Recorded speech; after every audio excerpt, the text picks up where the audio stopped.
Hi everyone, so in this video we're gonna learn about depth anything v3. So this is the architecture of depth anything v3 model. So it majorly contains three components, okay? So the first component is the backbone. So it uses Dino v2 as a backbone for extracting features from the image. Second step is adding a camera token or a shared law enabled token.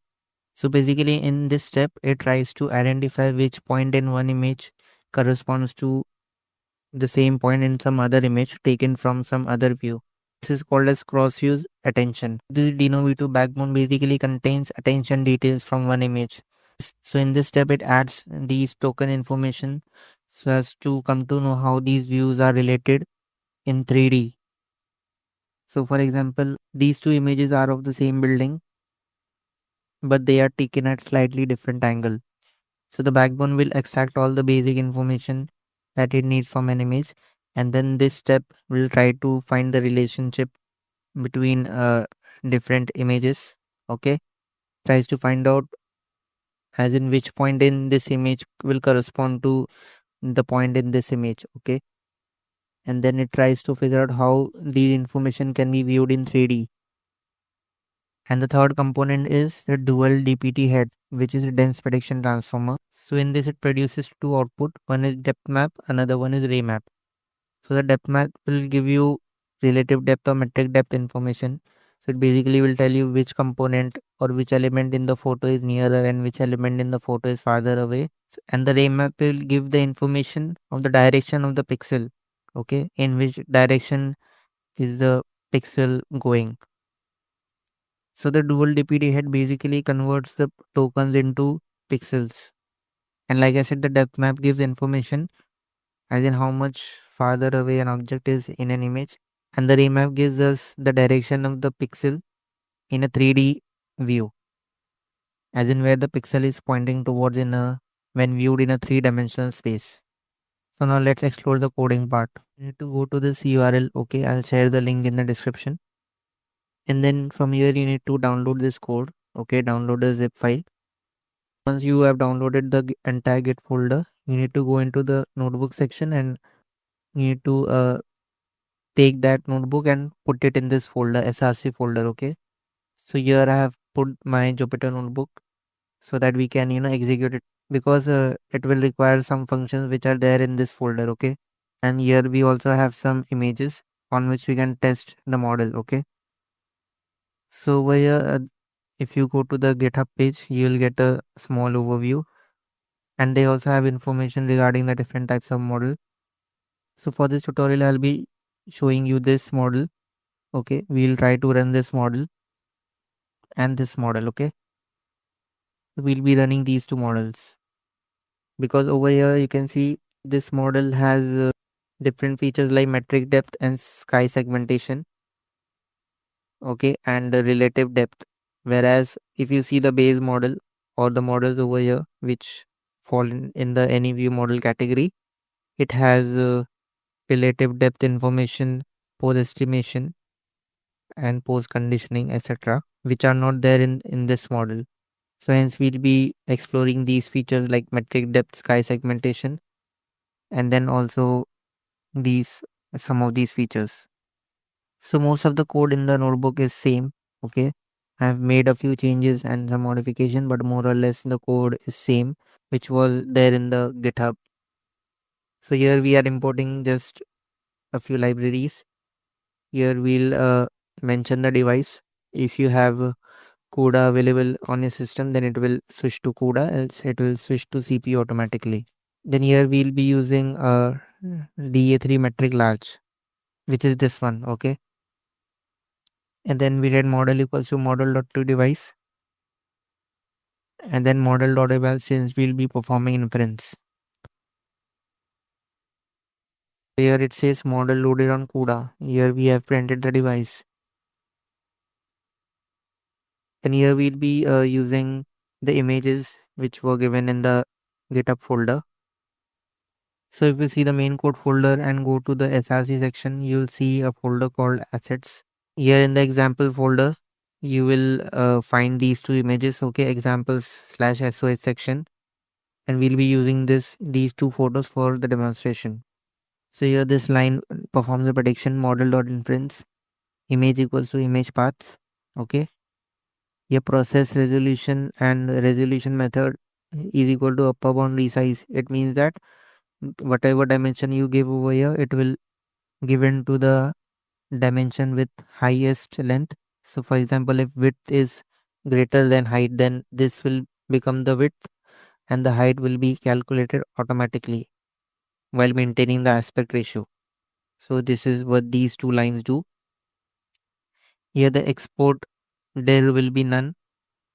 Format we'll keep it as GLB. So I'll explain you what these two things do. And here prediction.processed images.shape. This gives us the output of the processed image. So here we have two images, height, width, and there are three channels, right? Since it's a color image. Over here we'll get the number of images is equal to prediction.depth.shape 0. So basically we are using this. Here we'll use matplotlib for plotting the output. So here we'll visualize our image, resized image, okay. And here we'll also try to visualize the depth map. And here we will use CMap equals to spectral. So this will give color to the grayscale pixels, okay. So that we can view our depth map with some color. So here you can see this is the depth map, okay. Here this portion, if you see, this is at the front, so hence it is darker, and as we go further away, we are getting greenish color and then bluish color and then finally purple. So things which are farthest away, they are purple in color, and things which are nearer are reddish in color. So this is the resized image basically. The original image had a dimension of around let's see the original image. So the original image had a dimension of 1208. So this image had a width of 1208, and since we modified the image dimension over here on this line, the new image will have a width of 504. Okay, so the output image that we get, okay, that too has a dimension of 504, width of 504, and then a height of 280. So all these images mentioned over here have that dimension.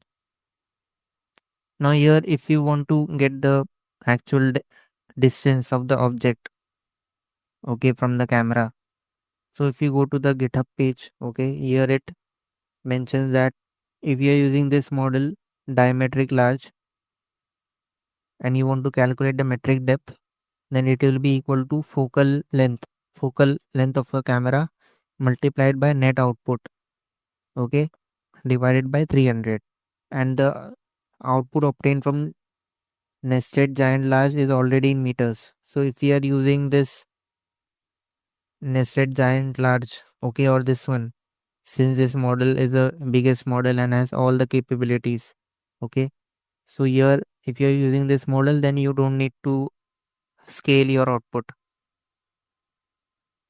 But since we are using some other model, okay, we have to scale the output. So here we'll try to get the prediction.depth of the first image. Since there are two images, so we'll try to get the first image. See, we have printed the shape of the output array, which is 280 by 504.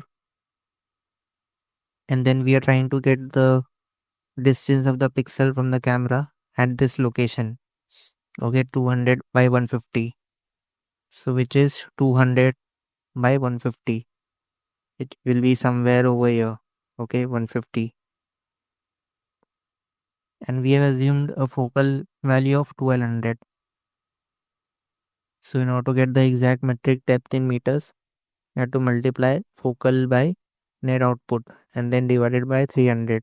So this will give us the output according to the documentation. Which means that this particular pixel was 15 meters away from the camera.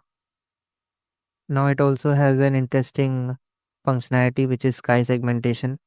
So if you try to get the processed image, okay, and then you can apply prediction.sky of 0. This will give us the segmentation of sky of the first image. and then we'll convert this into an unsigned 8-bit integer and then perform some bitwise AND operation on this image. So this will give us the output, okay, segmented output. So here you can see the first image, which was this one, and if you see, this is the output. If you are trying to calculate a depth of a particular object in the image, so you can't calculate the depth of the sky, right? So hence this mask can be useful in that case for filtering those pixel output, so that you don't calculate the depth or the distance of the sky. So now in the next part we'll explore what these arguments do, which is in this one glb and export there none. So here we cannot get the glb output. So in order to see your 2D output image into a 3-dimensional view, you'll need some other model, because this model cannot give us a 3-dimensional view, okay? So in order to do that, we'll need another model, which is the DA3 base one. So if you look over here, DA3 base can give us these information like relative depth or pose estimation. Okay, if you want, you can use other models as well, like DA3 large, but these have more parameters. Okay, so I'll be using this one, which has less parameters.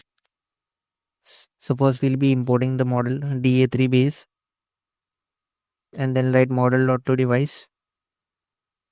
We'll write image is equals to these two images which we had used earlier, which is of Sydney Opera House, and then we'll write model.eval, and then over here we'll try to perform inference. So here you can see the output. We have the prediction.depth.shape. Here this is the confidence, and here are the camera parameters. Okay, extrinsic and intrinsic shape. Extrinsics means that how the camera is posed, okay, and in which orientation with respect to the input image, and here intrinsic means that how the pixels are getting projected on the camera.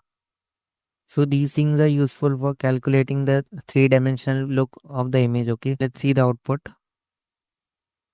So if you go into this output folder, you can see there are multiple files generated. So this gives us the depth information.